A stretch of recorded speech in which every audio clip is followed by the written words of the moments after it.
Upcoming smartphone টকের 4th ভিডিওতে সবাইকে স্বাগতম। গত ভিডিওতে আমরা রিয়েলমি X3 নিয়ে ডিটেলস কথাবার্তা বলেছিলাম। আমাদের ফার্স্ট দুটো ভিডিও ছিল নোকিয়া 9.3 পিওর ভিউ এবং নোকিয়া 6.3 নিয়ে। এই ভিডিও দুটোর ভিডিও লিঙ্ক আমরা ডেসক্রিপশন বক্সে প্রোভাইড করে দিব, দেখে নেবেন।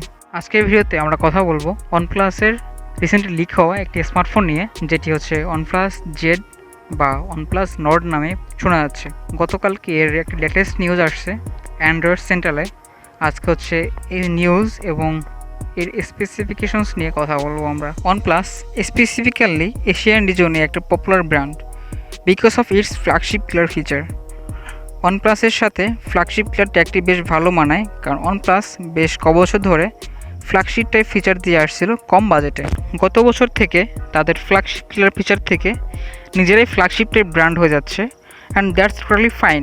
বাট এই বছরের OnePlus 8 অর OnePlus 8 Pro মোবাইলের প্রাইস এতটাই ফ্ল্যাগশিপ লেভেলে ছিল যে মোস্ট OnePlus লাভারাই ডিসঅ্যাপয়েন্টেড ছিল। বাট ডিসঅ্যাপয়েন্টেড হওয়ার কিছুই নেই, কারণ OnePlus তাদের ফ্যানদের জন্য নতুন একটি মিড রেঞ্জার নিয়ে আসতেছে, যেটির বাজার মূল্য আমাদের দেশে হবে অ্যারাউন্ড 30 to 35K। এটা হচ্ছে ইন্ডিয়ার 25 বা 27K এর একটা রেঞ্জ ধরে বলা হচ্ছে। চলুন এর স্পেসিফিকেশনসগুলো দেখে আসা যাক। বলা হচ্ছে এতে থাকবে স্ন্যাপড্রাগনের 765G 7 ন্যানোমিটারের প্রসেসর, যেটা আপনাদের একটা ডিসেন্ট পারফরমেন্স প্রোভাইড করবে বা করতে পারবে আশা করা যাচ্ছে। আর জিপিইউ হিসেবে থাকছে Adreno 620, যদিও এখন অবধি এর একটি মাত্র ভ্যারিয়েন্টই কনফার্ম করা হয়েছে, যেটিতে থাকবে 6GB র্যাম এবং 128GB external storage. Earphone Jack এবং এর এক্সটার্নাল মেমোরি স্লট থাকবে কিনা সেটা এখনও স্পেসিফাইড না। এতে থাকছে non removable 4300 mAh battery with 30W fast charging support. এর ব্যাক ক্যামেরা হিসেবে পাচ্ছেন ট্রিপল ক্যামেরা সেট আপ, যেগুলো হলো যথাক্রমে 64 মেগাপিক্সেলের মেইন ক্যামেরা, 16 মেগাপিক্সেলের আলট্রা ওয়াইড আর 2 মেগাপিক্সেলের ম্যাক্রো লেন্স।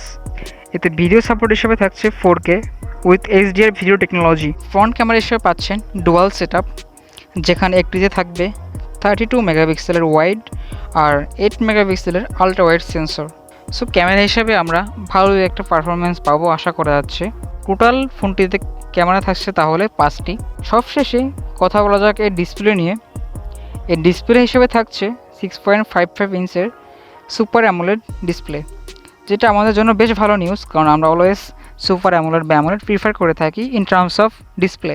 সো এটাই ছিল OnePlus Z অথবা OnePlus Nord এই ফোনটির ফিচার ডিসক্রিপশন। যদি ভিডিওটি ভালো লেগে থাকে অথবা ইনফরমেটিভ মনে হয়ে থাকে তাহলে অবশ্যই সাবস্ক্রাইব করবেন, লাইক এবং শেয়ার করবেন এবং পরবর্তী ভিডিওর জন্য আমাদের সাথে থাকবেন। ধন্যবাদ।